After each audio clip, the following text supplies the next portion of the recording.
The new trailer for Venom: The Last Dance confirms that a being known as the King in Black will take over as the movie's villain. And if you don't know him, rest assured, he's way more than nothing. What's his name then? No!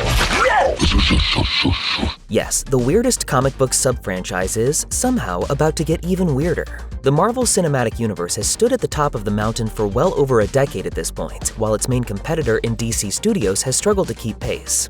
Sony, though, has taken the if you can't beat 'em, join 'em approach with its standalone Spider-Man franchise, folding both Sam Raimi and Mark Webb's Spider-Man films into the MCU with Spider-Man: No Way Home. And then there's Venom, which has complicated the multiverse beyond all logic and reason, having a grand time in the process. The upcoming third movie in the series, The Last Dance, adds an even more massive wrench to the gears. Sony released the final trailer for the film on September 12, 2024, and shockingly, the reveal of a Venom fish wasn't the most noteworthy thing about it. After weeks of playing coy about who would serve as the movie's antagonist, the trailer makes him known, and it's not even close to what anyone expected. Previous guesses centered around other symbiotes like Lasher or Toxin, which would make sense given that the previous two movies found Venom facing other symbiotes, namely Riot and Carnage. But The Last Dance takes things up many notches to bring one of the most powerful figures in the Marvel Comics, the father of symbiotes. Knull is one of the very few characters who could be considered on par with the Mad Titan Thanos himself. Leave it to Venom to inadvertently bring an eldritch god to the cozy confines of Earth. The marketing for Venom: The Last Dance has already established that the symbiote's latest threat brings things full circle, as he explains once again in a snippet of ominous dialogue. My home has found us. Venom then says a monster was sent by his creator as images flash by of the symbiote homeworld, Clintar, and a glimpse of an imposing throne.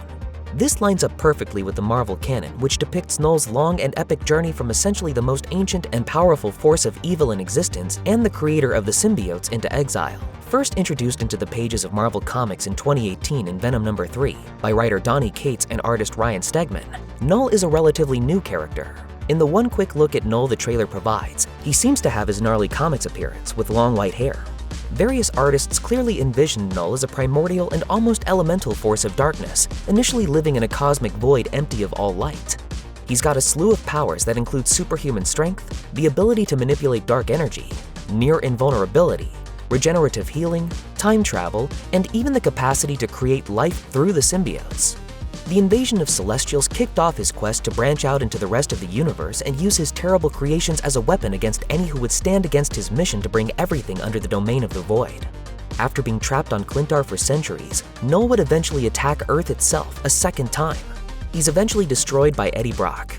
Venom: The Last Dance probably won't maintain all of that backstory, but the key details remain the same: the throne, Clintar, and Knull's godlike status.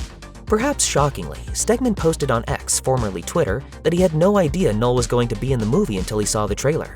He wrote, "Yes, I did co-create Knull.